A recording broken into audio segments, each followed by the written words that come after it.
نبی پاک کا ایک انداز ہی ہوتا کہ سخاوت تھی نا، کسی سے کوئی چیز خریدتے، اس کی قیمت ادا کرتے اور پھر وہی چیز اسے تحفے میں بھی دے دیتے.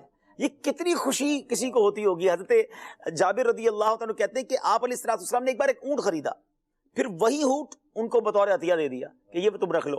ایک بار امیر المومنین سیدنا عمر فاروق رضی اللہ عنہ سے ایک اونٹ کا بچہ خریدا اور سیدنا عبداللہ ابن عمر یعنی آپ کے بیٹے کو وہ تحفے میں دے دیا. اللہ اکبر. اس قدر پیارے آقا کی سخاوت. اور پھر میرے میٹھے اسلامی بھائیوں، پیارے آقا علیہ الصلوۃ والسلام نے غزوہ حنین والے دن اس قدر کثرت سے آپ نے سخاوت فرمائی جس کا اندازہ نہیں لگایا جا سکتا. نبی پاک علیہ الصلوۃ والسلام نے دیہات میں رہنے والے لوگوں کو ایک ایک بندے کو 100 اونٹ عطا فرمایا.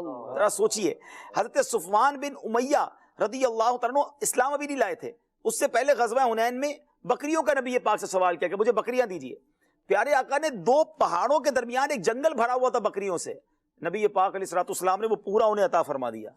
وہ اپنی قوم کے پاس جا کے کہتے ہیں اے میری قوم تم اسلام لے آؤ. اللہ کی قسم محمد صلی اللہ تعالی علیہ وسلم ایسی سخاوت فرماتے ہیں کہ محتاجی کا خوف ہی نہیں رہتا. اللہ اکبر. حضرت سعید بن مسیب رضی اللہ تعالیٰ عنہ روایت کرتے ہیں کہ حضرت صفوان بن امیہ نے کہا کہ رسول پاک علیہ الصلوۃ والسلام حنین کے دن مجھے مال عطا فرمانے لگے. آپ میری نظر میں مبغوض ترین تھے، یعنی معاذ اللہ سب سے زیادہ ناپسندیدہ تھے. آپ نے اتنا مال عطا فرمایا کہ اب آپ میری نظر میں سب سے زیادہ محبوب ترین ہو گئے. ایک بات یاد رکھیے گا، سخاوت جو ہے نا لوگوں کے دلوں میں داخل کر دیتی ہے. سخی لوگوں کا محبوب ہوتا ہے. بڑی پیاری بات ایک بزرگ سے پوچھی گئی کہ حضور شجاعت ضروری ہے، کمال کی ہے یا سخاوت، بہادری یا سخاوت؟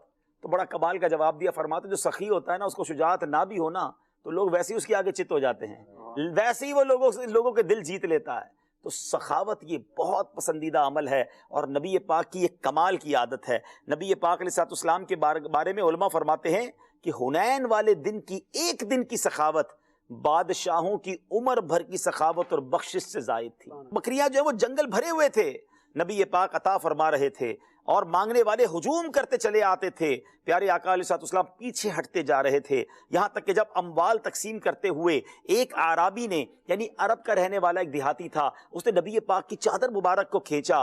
مبارک کاندھی اور گردن مبارک پر پیارے آقا کے نشان آ گئے، مگر نبی پاک نے اس سے صرف یہ فرمایا کہ اے لوگو جلدی نہ کرو واللہ تم مجھے کسی وقت بخیل نہیں پاؤ گے. عطا فرماتے جاتے، عطا فرماتے جاتے. تو اے میرے میٹھے اسلامی بھائیوں، نبی پاک کی سخاوت کی تو کیا بات ہے. اور سخی اللہ کو کتنا پسند ہے کہ سخی، حدیث پاک کا مضمون ہے، اللہ کے قریب، بندوں کے قریب، جنت کے قریب اور دوزخ سے دور ہوتا ہے.